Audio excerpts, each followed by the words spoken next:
یہ صورت بھی مکی صورت ہے اور مکہ کے اس دور میں نازل ہوئی جب مسلمانوں کو دشمنوں کے ہاتھوں طرح طرح کی تکلیفیں اٹھانی پڑ رہی تھیں۔ تو بعض مسلمان ان تکلیفوں کے شدت سے اتنے پریشان ہوتے کہ ان کی ہمت جواب دینے لگتی۔ تو اللہ پاک نے اس صورت میں ایسے مسلمانوں کو بڑی قیمتی ہدایات عطا فرمائی ہیں۔ اس کے بعد اللہ پاک نے کچھ پیغمبروں کے حالات بتائے ہیں اور مظلوم مسلمانوں کو فتح کی بشارت بھی سنائی ہے، اور اس کے بعد اللہ پاک نے انسان کو اپنے والدین کے ساتھ فرمانبرداری کرنے کی تاکید بھی کی ہے اس صورت میں، اور اللہ پاک نے یہ بھی بتایا کہ مکہ مکرمہ سے ہجرت کر کے ایسی جگہ چلے جائیں مسلمان جہاں وہ امن کے ساتھ اپنے دین پر عمل کر سکیں۔ عنکبوت جو ہے عربی میں مکڑی کو کہتے ہیں۔ تو اس صورت کی آیت نمبر 41 میں اللہ تعالیٰ نے فرمایا ہے کہ مشرکین کی مثال ایسی ہے جیسے کسی نے مکڑی کے جالے پر بھروسہ کر رکھا ہو، اس لیے سورت کا نام سورہ العنکبوت ہے۔ بسم اللہ الرحمن الرحیم۔ الف لام میم۔ احسب الناس ان يتركوا ان يقولوا آمنا وهم لا يفتنون وَلَقَدْ فَتَنَّا الَّذِينَ مِنْ قَبْلِهِمْ فَلَيَعْلَمَنَّ اللَّهُ الَّذِينَ صَدَقُوا وَلَيَعْلَمَنَّ الْكَاذِبِينَ۔ الف لام میم۔ کیا لوگوں نے یہ سمجھ رکھا ہے کہ انہیں یوں ہی چھوڑ دیا جائے گا کہ بس وہ یہ کہہ دیں کہ ہم ایمان لے آئے اور ان کو آزمایا نہیں جائے گا، حالانکہ ہم نے ان سب کی آزمائش کی ہے جو ان سے پہلے گزر چکے ہیں، لہٰذا اللہ ضرور معلوم کر کے رہے گا کہ کون لوگ ہیں جنہوں نے سچائی سے کام لیا، اور وہ یہ بھی معلوم کر کے رہے گا کہ کون لوگ جھوٹے ہیں۔ جن لوگوں نے برے برے کام کیے ہیں کیا وہ یہ سمجھتے ہیں کہ وہ ہم سے بازی لے جائیں گے؟ یہ بہت برا اندازہ ہے جو وہ لگا رہی ہیں۔ جو شخص اللہ سے جا ملنے کی امید رکھتا ہو اسے یقین رکھنا چاہیے کہ اللہ کی مقرر کی ہوئی میعاد ضرور پوری ہو کر رہے گی، اور اللہ وہی ہے جو ہر بات کو سنتا، ہر چیز کو جانتا ہے۔ وَمَنْ جَاهَدَ فَإِنَّمَا يُجَاهِدُ لِنَفْسِهِ۔ جو شخص بھی ہمارے راستے میں محنت اٹھاتا ہے وہ اپنے ہی فائدے کے لیے محنت اٹھاتا ہے، یقیناً اللہ تعالیٰ تمام جہان کے لوگوں سے بے نیاز ہے۔ اور جو لوگ ایمان لائے ہیں انہوں نے نیک عمل کیے ہیں، ہم ان کی خطاؤں کو ضرور ان سے جھاڑ دیں گے، اور جو عمل وہ کرتے رہے ہیں ان کا بہترین بدلہ انہیں دیں گے۔ یعنی نیکیاں کرنے سے خطائیں جھڑ جاتی ہیں۔ اور ہم نے انسان کو حکم دیا ہے کہ وہ اپنے والدین کے ساتھ اچھا سلوک کرے، لیکن اگر وہ تم پر یہ زور ڈالیں کہ تم میرے ساتھ کسی ایسے معبود کو شریک ٹھہراؤ جس کے بارے میں تمہارے پاس کوئی دلیل نہیں ہے، تو ان کا کہنا مت مانو، میری ہی طرف تم سب کو لوٹ کر آنا ہے، اس وقت میں تمہیں بتاؤں گا کہ تم کیا کرتے رہے ہو۔ اور جو لوگ ایمان لائے ہیں اور انہوں نے نیک عمل کیے ہیں ہم انہیں ضرور نیک لوگوں میں شامل کریں گے۔ اور کچھ لوگ ایسے ہیں کہ وہ کہہ دیتے ہیں کہ ہم اللہ پر ایمان لائے ہیں، پھر جب ان کو اللہ کے راستے میں کوئی تکلیف پہنچائی جاتی ہے تو وہ لوگوں کی پہنچائی ہوئی تکلیف کو ایسا سمجھتے ہیں کہ جیسے اللہ کا عذاب۔ تو اگر کبھی تمہارے پروردگار کی طرف سے کوئی مدد ان مسلمانوں کے پاس آ گئی ہے تو وہ ضرور یہ کہیں گے کہ ہم تو تمہارے ساتھ تھے۔ بھلا کیا ان لوگوں کو وہ باتیں معلوم نہیں ہیں جو سارے دنیا جہان کے لوگوں کے سینوں میں چھپی ہیں؟ اور اللہ تعالیٰ ضرور معلوم کر کے رہے گا کہ کون لوگ ایمان لائے ہیں، اور وہ ضرور معلوم کر کے رہے گا کہ کون لوگ منافق ہیں۔ یعنی مسلمانوں کو یہ بتایا جا رہا ہے کہ اللہ تعالیٰ یہاں پر جو تکلیفیں آ رہی ہیں تو اس سے یہ معلوم کرنا ہے اللہ پاک نے کہ منافق کون ہے اور مومن کون ہے۔ منافق جو ہیں وہ پھر تکلیفوں سے گھبرا کر چھوڑ دیں گے دین کو، اور مومن جو ہیں وہ صبر سے کام لیں گے۔ آگے اللہ پاک فرماتے ہیں کہ آیت نمبر 12 ہے، وَقَالَ الَّذِينَ كَفَرُوا لِلَّذِينَ آمَنُوا اتَّبِعُوا سَبِيلَنَا وَلْنَحْمِلْ خَطَايَاكُمْ۔ جن لوگوں نے کفر اپنا لیا ہے انہوں نے ایمان والوں سے کہا کہ ہمارے راستے پر چلو تو ہم تمہاری خطاؤں کا بوجھ اٹھا لیں گے، حالانکہ وہ ان کی خطاؤں کا ذرا بھی بوجھ نہیں اٹھا سکتے، اور یہ لوگ بالکل جھوٹے ہیں۔ یعنی جو مومن ہوتے تھے، مسلمان ہوتے تھے، تو وہ سردار لوگ جو تھے وہ یہ کہتے تھے کہ اچھا اگر تمہیں یہ ڈر ہے کہ قیامت میں تمہیں تک عذاب ہوگا کفر کا تو ہم تمہارے گناہوں کا بوجھ اٹھا لیں گے۔ اللہ پاک فرماتے ہیں کہ وہ اپنے گناہوں کے بوجھ بھی ضرور اٹھائیں گے، اور اپنے بوجھ کے ساتھ کچھ اور بوجھ بھی، یعنی یہ اپنا بوجھ بھی اٹھائیں گے اور دوسروں کو گمراہ جو کر رہے ہیں ان کا بوجھ بھی یہ اٹھائیں گے۔ اور یہ لوگ جتنے جھوٹ گھڑا کرتے تھے قیامت کے دن ان سے ان سب کی باز پرس ہوگی۔ اور ہم نے نوح علیہ السلام کو ان کی قوم کے پاس بھیجا تھا تاکہ 50 کم 1000 سال تک وہ ان کے درمیان رہیں۔ چنانچہ 50 کم 1000 سال یعنی 950 سال وہ ان کے درمیان رہے، پھر ان کو طوفان نے آ پکڑا اور وہ ظالم لوگ تھے۔ پھر ہم نے نوح کو اور کشتی والوں کو بچا لیا اور ہم نے اس کو دنیا جہان والوں کے لیے ایک عبرت بنا دیا، یعنی جو طوفان نوح آیا وہ دنیا جہان والوں کے لیے ایک عبرت بنا دیا۔ اور ہم نے ابراہیم علیہ السلام کو بھیجا جبکہ انہوں نے اپنی قوم سے کہا تھا کہ اللہ کی عبادت کرو اور اس سے ڈرو، یہی بات تمہارے لیے بہتر ہے اگر تم سمجھ سے کام لو۔ جو کچھ تم کرتے ہو وہ یہ ہے کہ اللہ کو چھوڑ کر تم بتوں کو پوجتے ہو اور جھوٹی باتیں گھڑتے ہو۔ یقین جانو کہ اللہ کو چھوڑ کر جن جن کی تم عبادت کرتے ہو وہ تمہیں رزق دینے کا کوئی اختیار نہیں رکھتے، اس لیے رزق اللہ کے پاس تلاش کرو اور اس کی عبادت کرو اور اس کا شکر ادا کرو، اسی کے پاس تمہیں واپس لوٹایا جائے گا۔ اور اگر تم مجھے جھٹلا رہے ہو تو تم سے پہلے بہت سی قومیں جھٹلانے کی روش اختیار کر چکی ہیں، اور رسول پر اس کے سوا کوئی ذمہ داری نہیں ہوتی کہ وہ صاف صاف بات پہنچا دے۔ بھلا کیا ان لوگوں نے یہ نہیں دیکھا کہ اللہ کس طرح مخلوق کو شروع میں پیدا کرتا ہے، پھر وہی اسے دوبارہ پیدا کرے گا؟ یہ کام تو اللہ کے لیے بہت آسان ہے۔ کہو کہ ذرا زمین میں چل پھر کر دیکھو کہ اللہ نے کس طرح مخلوق کو شروع میں پیدا کیا، پھر اللہ ہی آخرت والی مخلوق کو بھی اٹھا کھڑا کرے گا۔ یقیناً اللہ ہر چیز پر قادر ہے، وہ جس کو چاہے سزا دے گا اور جس پر چاہے گا رحم کرے گا، اور اسی کی طرف تم سب کو پلٹا کر لے جایا جائے گا۔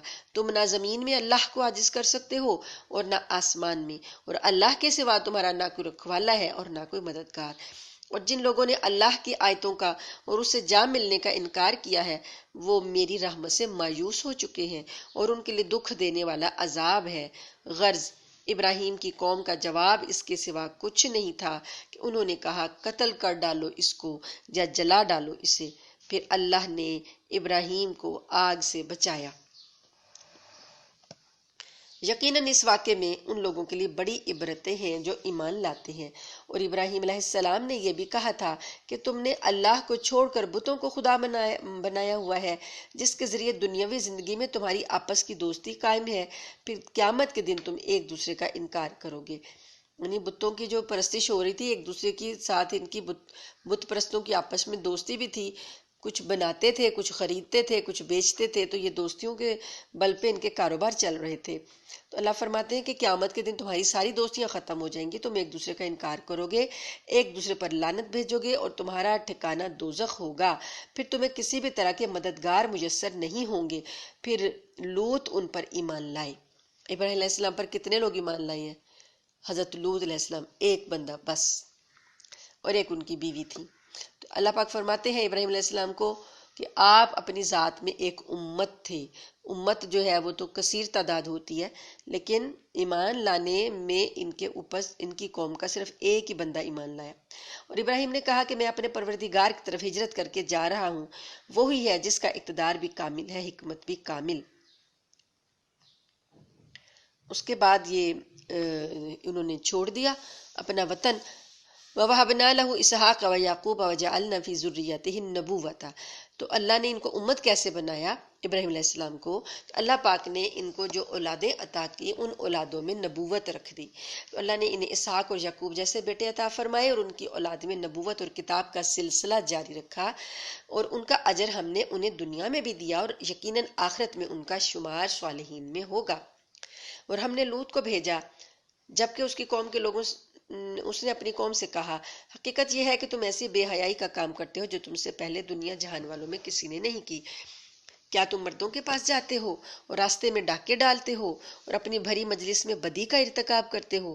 پھر ان کی قوم کے لوگوں کے پاس اس کے سوا کوئی جواب نہیں تھا کہ انہوں نے کہا لے آؤ ہم پر اللہ کا عذاب اگر تم سچے ہو۔ لوط علیہ السلام نے اللہ پاک سے کہا اے میرے پروردگار، ان مفسد لوگوں کے مقابلے میں میری مدد فرمائیے۔ اور جب ہمارے بھیجے ہوئے فرشتے ابراہیم علیہ السلام کے پاس ان کے بیٹا ہونے کی خوشخبری لے کر پہنچے تو انہوں نے کہا کہ ہم اس بستی والوں کو ہلاک کرنے والے ہیں، حقیقت یہ ہے کہ اس کے باشندے بڑے ظالم بنے ہوئے ہیں۔ جو فرشتے ابراہیم علیہ السلام کے پاس حضرت اسحاق کی خوشخبری لائے تھے وہی فرشتے بعد میں لوط علیہ السلام کی قوم پر عذاب لے کر گئے تھے۔ تو ابراہیم علیہ السلام کو جب انہوں نے بتایا کہ ہم وہاں عذاب نازل کرنے جا رہے ہیں تو ابراہیم نے کہا ان فیہا لوطا، اس بستی میں تو لوط موجود ہے۔ فرشتوں نے کہا ہمیں خوب معلوم ہے کہ ان میں کون ہے، ہم انہیں اور ان کے متعلقین کو ضرور بچا لیں گے سوائے ان کی بیوی کے کہ وہ ان لوگوں میں شامل رہے گی جو پیچھے رہ جائیں گے۔ اور جب ہمارے بھیجے ہوئے فرشتے لوط کے پاس پہنچے تو لوط ان کی وجہ سے سخت پریشان ہوئے اور ان کی وجہ سے ان کا دل تنگ ہونے لگا۔ ان فرشتوں نے کہا آپ نہ ڈریں اور غم نہ کیجیے، ہم آپ کو اور آپ کے متعلقین کو بچا لیں گے سوائے آپ کی بیوی کے جو پیچھے رہ جانے والوں میں شامل رہے گی۔ اس بستی کے باشندے جو بدکاریاں کرتے رہے ہیں ان کی وجہ سے ہم ان پر آسمان سے عذاب نازل کرنے والے ہیں، اور ہم نے اس بستی کی کچھ کھلی نشانیاں ان لوگوں کے لیے چھوڑ دی ہیں جو سمجھ سے کام لیں۔ آج بھی یہ کچھ نشانیاں وہاں ان کو ملتی ہیں۔ جب یہ جاتے تھے شام میں سفر کرتے تھے تو راستے میں کچھ نشانیاں دیکھتے تھے۔ اور مدین کی طرف ہم نے ان کے بھائی شعیب کو بھیجا، چنانچہ انہوں نے کہا میری قوم کے لوگوں اللہ کی عبادت کرو اور آخرت والے دن کی امید رکھو اور زمین میں فساد پھیلاتے مت پھرو۔ پھر ہوا یہ کہ ان لوگوں نے شعیب کو جھٹلایا، چنانچہ زلزلے نے ان کو آ پکڑا اور وہ اپنے گھر میں اوندھے پڑے رہ گئے۔ اور ہم نے عاد اور سمود کو بھی ہلاک کیا اور ان کی تباہی تم پر ان کے گھروں سے واضح ہو چکی ہے۔ اور شیطان نے ان کے اعمال کو ان کی نگاہوں میں خوشنما بنا کر انہیں راہ راست سے روک دیا تھا، حالانکہ وہ سوجھ بوجھ کے لوگ تھے، یعنی عقل مند تھے، کوئی بے وقوف نہیں تھے، لیکن پھر بھی شیطان نے انہیں روک دیا کہ وہ توحید پر ایمان نہیں لائے۔ اور قارون اور فرعون اور حامان کو بھی ہم نے ہلاک کیا۔ موسیٰ ان کے پاس روشن دلیلیں لے کر آئے تھے مگر انہوں نے زمین میں تکبر سے کام لیا اور وہ ہم سے جیت نہ سکے۔ ہم نے ان سب کو ان کے گناہوں کی وجہ سے پکڑ میں لیا، چنانچہ ان میں سے کچھ وہ تھے جن پر ہم نے پتھراؤ کرنے والی ہوا بھیجی۔ پتھراؤ کرنے والی ہوا کس پر آئی؟ قوم عاد پر۔ اور کچھ وہ تھے جن کو ایک چنگھاڑ نے آ پکڑا، قوم سمود جو ہے چنگھاڑ سے تباہ ہوئی۔ اور کچھ وہ تھے جن کو ہم نے زمین میں دھنسا دیا، یعنی قارون کا واقعہ بھی ہم نے پڑھا ہے۔ اور کچھ وہ جنہیں ہم نے پانی میں غرق کر دیا، یعنی نوح علیہ السلام کی پر طوفان آیا اور فرعون کی قوم کو بھی اللہ نے پانی میں غرق کیا۔ تو اللہ پاک فرماتے ہیں کہ اللہ ایسا نہیں تھا کہ ان پر ظلم کرتا، لیکن یہ لوگ خود اپنی جانوں پر ظلم کیا کرتے تھے۔ جن لوگوں نے اللہ کو چھوڑ کر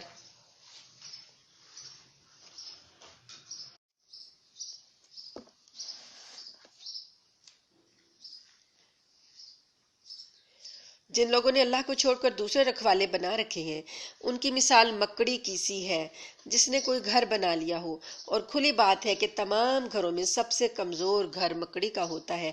کاش کہ یہ لوگ جانتے۔ جھوٹے خدا جو ہیں ان کی حقیقت مکڑی کے جالے سے زیادہ کچھ بھی نہیں۔ ان اللہ یعلم ما یدعون من دونہ من شیء، یہ لوگ اللہ کو چھوڑ کر جس چیز کو پکارتے ہیں اللہ اسے خوب جانتا ہے، اور وہ اقتدار کا بھی مالک ہے، حکمت کا بھی مالک۔ ہم یہ مثالیں لوگوں کے فائدے کے لیے دیتے ہیں اور انہیں سمجھتے وہی ہیں جو علم والے ہیں۔ جو مثالیں اللہ پاک دے رہے ہیں فائدہ اسی کا ہوگا جو سمجھے گا۔ اللہ نے آسمانوں اور زمین کو برحق مقصد کے لیے پیدا کیا ہے، اور در حقیقت اس میں ایمان والوں کے لیے بڑی نشانی ہے۔ تو آسمانوں اور زمین کی کتنی نشانیاں اللہ پاک اب تک بتا چکے ہیں۔ تو یہ جو اتنا وسیع نظام کائنات اللہ نے چلایا، تو اللہ فرماتے ہیں کہ اس کو ایک مقصد کے تحت پیدا کیا ہے، یہ بے مقصد نہیں ہے۔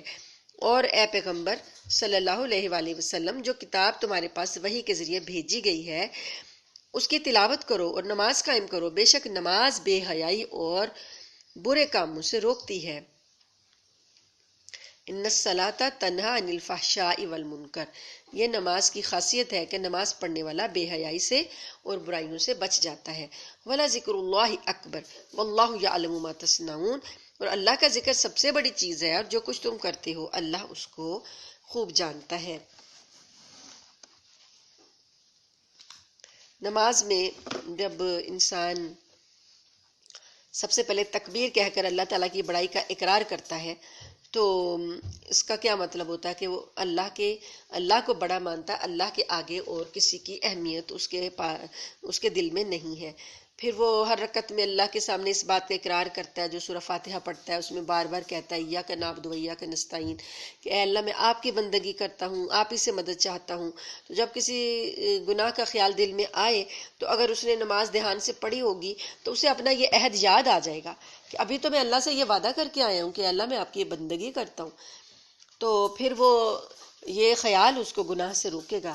نیز وہ رکوع میں، سجدے میں، ہر حرکت میں وہ جب اللہ کے آگے جھکتا ہے تو وہ گویا اللہ تعالیٰ کے آگے اپنے آپ کو فرمانبردار بنا کر پیش کرتا ہے۔ تو جب یہ نماز سے باہر بھی جائے گا تو یہ سوچ اس کے دل میں ہوگی کہ ابھی میں اللہ تعالیٰ سے فرمانبرداری کا وعدہ کر کے آیا ہوں، تو اس طریقے سے نماز اس کو برائی سے روک دے گی۔ لیکن اگر کسی شخص کی نماز اسے برائیوں سے نہیں روکتی تو گویا پھر وہ نماز کو جو ہے وہ صحیح طریقے سے نہیں پڑھ رہا۔ جب وہ کبھی غور کرے گا تو وہ ضرور برائیوں سے رک جائے گا۔ اللہ پاک فرماتے ہیں کہ مسلمانوں، اہل کتاب سے بحث نہ کرو مگر ایسے طریقے سے جو بہترین ہو، البتہ ان میں سے جو زیادتی کریں ان کی بات اور ہے، اور ان سے یہ کہو، یعنی ان کو جب دعوت دینی ہو اہل کتاب کو تو جھگڑا اور مباحثہ نہ کیا جائے، بلکہ اچھے انداز میں اپنی کتاب کی، قرآن کی تعلیمات جو ہیں وہ پیش کر دی جائیں۔ تو کیونکہ وہ بت پرستوں سے کی نسبت زیادہ قریب ہے نا ایمان کی، کیونکہ ان کے پاس اپنی کتاب ہے، تورات ہے، انجیل ہے، اس میں وہ ایمانیات کو سمجھتے ہیں، پڑھ چکے ہیں، اس لیے ان کو بہت زیادہ بحث کی ضرورت نہیں ہوگی۔ اگر ان کے دل میں ایمان کا شوق ہوگا تو بس اشارے سے بھی ان کو بات سمجھ آ جائے گی۔ اور اللہ پاک فرماتے ہیں کہ ان سے یہ کہو کہ ہم اس کتاب پر بھی ایمان لائے ہیں جو ہم پر نازل کی گئی ہے، اور اس پر بھی جو تم پر نازل کی گئی تھی، اور ہمارا خدا اور تمہارا خدا ایک ہی ہے، اور ہم اسی کے فرمانبردار ہیں۔ اور اے پیغمبر، اسی طرح ہم نے تم پر کتاب نازل کی ہے، اس لیے جن لوگوں کو ہم نے کتاب دی ہے وہ اس پر ایمان لاتے ہیں، اور ان بت پرستوں میں سے بھی کچھ لوگ ہیں جو اس پر ایمان لا رہے ہیں، اور ہماری آیتوں کا انکار صرف وہی لوگ کرتے ہیں جو کافر ہیں۔ اور تم اس سے پہلے کوئی کتاب پڑھتے نہیں تھے اور نہ کوئی کتاب اپنے ہاتھ سے لکھتے تھے، اگر ایسا ہوتا تو باطل والے شبہات نکالتے۔ آپ صلی اللہ علیہ وسلم کو اللہ پاک نے امی بنایا نا، امی نبی، تو یعنی نہ آپ کا کوئی دنیا میں کوئی استاد نہیں، نہ آپ نے کبھی لکھا نہ پڑھا، تو اللہ فرماتے ہیں کہ اگر تو یہ ایک بڑا عظیم الشان معجزہ ہے کہ آپ نے کبھی لکھا پڑھا نہیں تھا، اور اتنی عظیم الشان کتاب آپ کی زبان سے جو ہے وہ جاری ہو رہی ہے، اور آپ پڑھ کے جو سنا رہے ہیں قرآن، تو یہ ایک معجزہ ہے۔ اللہ فرماتے ہیں کہ اگر ایسا نہ ہوتا، کوئی کچھ تھوڑا بہت پڑھا لکھا ہوتا، تو تب لوگ شبے میں پڑھتے کہ شاید یہ فلاں سے پڑھ کے لے آیا یا فلاں سے یہ لے آئے۔ تو امی ہونا جو ہے وہ اس بات کی دلیل ہے، آپ کی حقانیت کی دلیل ہے کہ واقعی ایک ان پڑھ شخص جو ہے اتنا اچھا جب کلام سنا رہا ہے تو یہ واقعی اللہ نے اس پر نازل کیا ہے۔ اللہ پاک فرماتے ہیں کہ حقیقت تو یہ ہے کہ قرآن ایسی نشانیوں کا مجموعہ ہے جو ان لوگوں کے سینوں میں بالکل واضح ہیں جنہیں علم عطا کیا گیا ہے، اور ہماری آیتوں کا انکار صرف وہی لوگ کرتے ہیں جو ظالم ہیں۔ اور یہ لوگ کہتے ہیں کہ ان پیغمبر صلی اللہ علیہ وسلم پر ان کے پروردگار کی طرف سے نشانیاں کیوں نہیں اتار دی گئی؟ اے پیغمبر، ان سے کہہ دو نشانیاں صرف اللہ کے پاس ہیں، اور میں تو ایک واضح طور پر خبردار کر دینے والا ہوں۔ بھلا کیا ان کے لیے یہ نشانی کافی نہیں ہے کہ ہم نے تم پر کتاب اتاری ہے جو ان کو پڑھ کر سنائی جا رہی ہے؟ یقیناً اس میں ان لوگوں کے لیے بڑی رحمت اور نصیحت ہے جو ماننے والے ہوں۔ کہہ دو کہ میرے اور تمہارے درمیان گواہی دینے کے لیے اللہ کافی ہے، اسے ان تمام چیزوں کا علم ہے جو آسمانوں اور زمین میں موجود ہیں۔ اور جو لوگ باطل پر ایمان لائے ہیں، اللہ کا انکار کیا ہے، وہ سخت نقصان اٹھانے والے ہیں۔ اور یہ لوگ تم سے عذاب کی جلدی مچا رہے ہیں۔ اگر عذاب کا ایک معین وقت نہ ہوتا تو ان پر ضرور عذاب آ جاتا، اور وہ ان پر آئے گا ضرور، مگر اتنا اچانک کہ ان کو پتہ بھی نہیں چلے گا۔ اور یہ تم سے عذاب کی جلدی مچا رہے ہیں، یقیناً جہنم کافروں کو گھیرے میں لے لے گی اس دن جب عذاب ان پر اوپر سے بھی چھا جائے گا اور ان کے پاؤں کے نیچے سے بھی، اور کہے گا چکھو ان کاموں کا مزہ جو تم کیا کرتے تھے۔ یا عبادی الذین آمنوا ان ارضی واسعۃ فایایا فاعبدون، اے میرے بندو جو ایمان لا چکے ہو، یقین جانو میری زمین بہت وسیع ہے، لہٰذا خالص میری عبادت کرو۔ یہ چونکہ اس زمانے کی صورت ہے جس میں کفار مکہ نے مسلمانوں پر ظلم و ستم کی انتہا کر رکھی تھی، تو بعض صحابہ کرام اس صورتحال سے پریشان تھے۔ تو اللہ پاک نے شروع میں تو انہیں صبر کی تلقین کی ہے، اور اب اللہ پاک نے اجازت دے دی ہے کہ اللہ کی زمین بڑی وسیع ہے، اگر مکہ میں تم پر زندگی تنگ کی جا رہی ہے تو مکہ کو چھوڑ دو اور کسی ایسی زمین میں ہجرت کر جاؤ جہاں پر تمہیں اطمینان حاصل ہو اور تم سکون سے رہ سکو۔ تو جب یہاں پر ہجرت کی اجازت دی گئی تو ہجرت حبشہ بھی کی گئی، 2 مرتبہ صحابہ کرام ہجرت حبشہ کے لیے گئے تھے، اور اس کے بعد ہجرت مدینہ بعد میں ہوئی۔ اب اللہ پاک نے یہاں پر ان کو بتا دیا کہ میری زمین بڑی وسیع ہے، تو تم کسی اور زمین میں ہجرت کر جاؤ تو ہر نفس کو موت کا مزہ چکھنا ہے، پھر ہماری ہی طرف تم سب کو واپس لایا جائے گا۔ یعنی ہجرت کرنے میں رکاوٹ ہو رہی تھی نا کہ اپنے عزیز و اقارب کو کیسے چھوڑا جائے، لوگ اپنے آپ کو، اپنے گھر بار کو، کاروباروں کو، عزیزوں کو چھوڑنے میں بھی تو مشکل ہوتی ہے۔ تو اللہ فرماتے ہیں کہ اگر تمہیں ان سے جدائی کا خوف آ رہا ہے یا جدائی کی وجہ سے تم نہیں جا رہے، تو موت بھی ایک دن آئے گی تو تم سب کو جدا جدا کر دے گی، تم سب نے ہماری ہی طرف لوٹ کر آنا ہے۔ تو جو لوگ ایمان لائے ہیں انہوں نے نیک عمل کیے ہیں، اور ان کو ہم ضرور جنت کے ایسے بالا خانوں میں آباد کریں گے جن کے نیچے نہریں بہتی ہوں گی، جہاں وہ ہمیشہ ہمیشہ رہیں گے۔ بہترین اجر ہے ان عمل کرنے والوں کا۔ ہم بڑے آرام سے اب تذکرے پڑھ لیتے ہیں نا ہجرت کے، کہ مسلمانوں نے حبشہ ہجرت کی، مسلمانوں نے مدینہ ہجرت کی، لیکن جو ہجرت کی جاتی تھی وہ اتنی آسان نہیں تھی۔ حبشہ کا جو سفر تھا وہ تو بحری جہازوں سے سفر کر کے پھر آگے جاتے تھے، تو کتنے خطرات ہوتے ہیں، کتنے خدشات ہوتے ہیں۔ راستے میں ہجرت کرنے والوں کو موت بھی آ سکتی ہے، اور جہاز بھی ڈوب سکتا ہے، اور اتنا طویل سفر ہے، اور نئے ملک میں نئی جگہ پہ جا کر رہنا بھی کوئی آسان بات نہیں ہوتی، پھر پیچھے اپنے رشتہ داروں کو چھوڑ کے جانا یہ بھی آسان بات نہیں ہوتی۔ تو بہت ہی مشکل کام ہے ہجرت کرنا، کوئی آسان بات نہیں ہے۔ تو لیکن اللہ پاک نے کہا کہ اگر آپ یہ سوچیں گے تو پھر ابھی جدائی نہیں ہوگی تو موت آپ کو جدا کر دے گی، اس لیے صبر سے کام لیں، اور اللہ تعالیٰ بہترین اجر دینے والا ہے۔ اور کتنے جانور ہیں جو اپنا رزق اٹھائے نہیں پھرتے، اللہ انہیں بھی رزق دیتا ہے اور تمہیں بھی۔ یعنی ایک روزگار کا بھی خوف ہو سکتا تھا کہ یہاں ہمارا کاروبار ہے، ہمارا روزگار ہے، تو اللہ پاک فرماتے ہیں کہ تم جب نئی جگہ پر جاؤ گے تو اللہ تعالیٰ وہاں بھی انتظام کر دے گا۔ اللہ نے دنیا میں کتنے جاندار ایسے پیدا کیے ہیں، مثلا یہ جو پرندے ہیں یہ کوئی اپنا رزق اٹھا کے نہیں پھرتے، اللہ تعالیٰ ان کو رزق دیتا ہے، روزانہ دیتا ہے۔ تو اسی طریقے سے جو جنگلوں میں جانور رہتے ہیں ان کے لیے بھی اللہ نے کیسے کیسے رزق کا انتظام کیا، کوئی جانور بھی اپنا رزق اٹھا کے نہیں پھرتا۔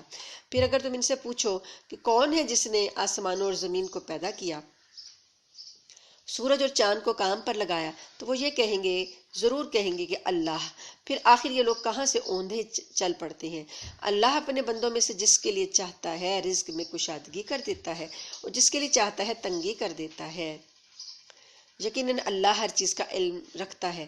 یعنی جو یہ لوگ یہ مانتے ہیں کہ آسمانوں اور زمین کو اللہ نے پیدا کیا ہے، تو پھر یہ کیوں نہیں مانتے کہ عبادت کے لائق بھی وہی ہے۔ تو ابھی آپ ان سے پوچھیں کہ کون ہے جس نے آسمان سے پانی برسایا، پھر اس کے ذریعے زمین کے مردہ ہونے کے بعد اسے زندگی بخشی، تو وہ ضرور یہ کہیں گے کہ اللہ۔ کہو الحمدللہ، لیکن ان میں سے اکثر لوگ عقل سے کام نہیں لیتے۔ یعنی الحمدللہ کہ انہوں نے اپنی زبان سے اللہ تعالیٰ کی کا اعتراف تو کیا ہے، لیکن یہ پھر بھی عقل حاصل نہیں کرتے، ایمان نہیں لاتے۔ وما هذه الحیات الدنیا الا لہو ولعب، اور یہ دنیاوی زندگی کھیل کود کے سوا کچھ بھی نہیں۔ حقیقت یہ ہے کہ دار آخرت ہی اصل زندگی ہے۔ یعنی جس طرح کھیل کود میں کچھ دیر تو مزہ آتا ہے، لیکن وہ کوئی پائیدار چیز نہیں ہوتی، تھوڑی دیر گزرنے کے بعد سارا تماشا ختم ہو جاتا ہے کھیل کا۔ اور دنیا کی لذتیں بھی اللہ نے کہا ایسے ہی ناپائیدار ہیں کہ تھوڑی دیر میں یہ ختم ہو جائیں گی دنیا کی لذتیں، اور آخرت جو ہے لاہی الحیوان، آخرت ہمیشہ باقی رہے گی۔ لو کانوا یعلمون، کاش کہ یہ لوگ جانتے ہوتے۔ فاذا رکبوا فی الفلک دعوا اللہ مخلصین لہ الدین، چنانچہ جب یہ لوگ کشتی میں سوار ہوتے ہیں تو اللہ کو اس طرح پکارتے ہیں کہ ان کا اعتقاد خالص اللہ پر ہوتا ہے۔ کشتی جب سمندر میں چلتی ہے تو وہاں پر انہیں پتہ ہے کہ یہاں پر کوئی بھی ہمیں طوفان سے بچانے والا نہیں ہے، تو وہاں پر یہ اللہ تعالیٰ کی کو خالص پکار لیتے ہیں۔ تو پھر جب اللہ تعالیٰ انہیں بچا کر خشکی پر لے آتا ہے تو فوراً شرک کرنے لگتے ہیں۔ کر لیں یہ لوگ ناشکری اس نعمت کی جو ہم نے ان کو دی ہے، اور اڑا لیں کچھ مزے، پھر وہ وقت دور نہیں جب انہیں سب پتہ چل جائے گا۔ بھلا کیا انہوں نے یہ نہیں دیکھا کہ ہم نے ان کے شہر کو ایک پرامن حرم بنا دیا ہے، جبکہ ان کے ارد گرد لوگوں کا حال یہ ہے کہ انہیں اچک لیا جاتا ہے۔ یہ بات پہلے بھی ہم نے پڑھی تھی کہ مکہ والوں کو اللہ نے جو امن عطا کیا تھا وہ خانہ کعبہ کی وجہ سے کیا تھا، کہ یہ لوگ جب بھی کہیں جاتے تھے لوگ ان کو نہیں چھیڑتے تھے اور ان کا احترام کرتے تھے، اور ان کے یہ لوٹ مار سے بچ جاتے تھے۔ ارد گرد کی بستیوں میں لڑائی جھگڑے فساد اسی بیس پر ہوتے تھے کہ ایک دوسرے کا مال لوٹ لیا جاتا تھا۔ تو اللہ فرماتے ہیں کہ مکہ والوں کو یہ نہیں نظر آتا کہ دوسری بستیوں کو لوگ کیسے اچک لیتے ہیں، اور کیا پھر بھی یہ باطل پر ایمان لائیں گے اور اللہ کی نعمت کی ناشکری کریں گے؟ اور اس شخص سے بڑا ظالم کون ہوگا جو اللہ پر جھوٹ بہتان باندھتا ہے، یا جب اس کے پاس حق کی بات پہنچے تو اسے جھٹلا دیتا ہے؟ کیا جہنم میں ایسے کافروں کا ٹھکانہ نہیں ہوگا؟ اور جن لوگوں نے ہماری خاطر کوشش کی ہے ہم انہیں ضرور ضرور اپنے راستوں پر پہنچائیں گے، اور یقیناً اللہ نیکی کرنے والوں کے ساتھ ہے۔ تو یہ والذین جاہدوا فینا لنہدینہم سبلنا، اللہ کی خاطر جو جہاد کرنے والے ہیں اللہ ان کے لیے راستے کھول دیتا ہے، اپنے راستوں پر اللہ تعالیٰ انہیں چلاتا ہے، اور اللہ تعالیٰ نیکی کرنے والوں کے ساتھ ہے۔ الحمدللہ سورہ العنکبوت بھی ختم ہوئی۔ اللہ تعالیٰ سے دعا ہے کہ اللہ تعالیٰ ہمیں اس سورت کے احکامات پر عمل کرنے کی توفیق عطا فرمائے۔ وآخر دعوانا ان الحمدللہ رب العالمین۔